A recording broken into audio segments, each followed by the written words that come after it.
Getting started with Easy Manage Property Manager app is quick and simple. In just a few steps, you'll have the app installed and ready to go. Let's walk you through it. First, let's begin by accessing the store where you'll download the app. If you're using an iPhone, open the App Store. You can find the icon on your home screen. For Android users, open the Google Play Store. It's the multicolored triangle icon on your home screen or in your app drawer. Once you've opened the correct store, let's move on to the next step. Next, tap on the search bar at the bottom of your screen. Then, enter Easy Manage Property Manager to begin searching for the app. From the search results, scroll if needed and locate Easy Manage Property Manager.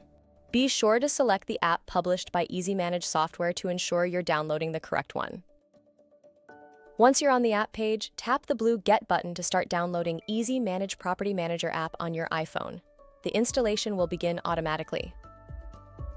But if you're using an Android device, simply tap the Install button to start downloading Easy Manage Property Manager app.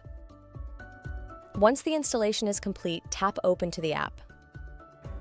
If an update prompt appears, tap OK to continue. This will make sure your app is fully up to date and running smoothly. And that's it. You're all set to start using Easy Manage Property Manager. Stay tuned for our next tutorials, where we'll guide you through more features to help you get the most out of the app.